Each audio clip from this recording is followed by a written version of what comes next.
Diyan pala kayo. Good morning, classmates! Ako nga po pala si Timothea Angeli sa grupo nila Manalo. At ang topic namin ngayon ay... Teka, saan nga nagmula ang salitang aneurysm? Ang aneurysm ay nagmula sa Griegong salita na aneurysma, na nangangahulugang dilation o widening. At ngayon, iniisip na naman ni Miss Hart kung ano ang gagawin niya sa kanyang buhay. Now, the question is, what is aneurysm? Aneurysm is an outward bulging like a bubble or a balloon caused by a localized abnormal weak spot on a blood vessel. Untreated aneurysms can burst open, leading to eternal bleeding. Trivia time! Ngayon, mag-isip kung ilang aneurysms ang nandyan. Ilan kaya? Is it isa lang? Dalawa? O tatlo?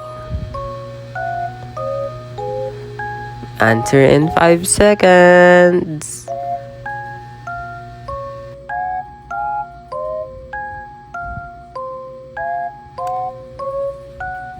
Kung 3 ang sagot mo, tama ka dyan!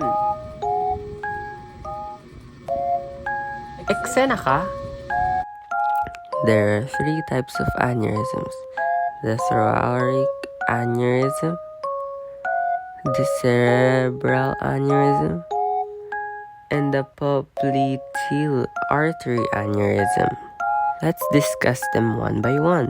The thoracic aortic aneurysm is the ballooning of the upper aspect of the aorta above the diaphragm.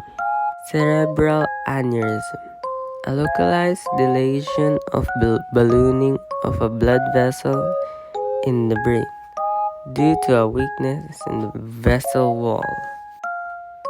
Popliteal artery aneurysm, a bulging of the popliteal artery. A PAA is diagnosed when a focal dilation greater than 50% of the normal vessel diameter is found. PAAs are the most common aneurysms, counting for 85% of all classes. That's all for the information we had. If you have any more questions, ask Manalo. Thank you. Aloha. Aloha. Goodbye.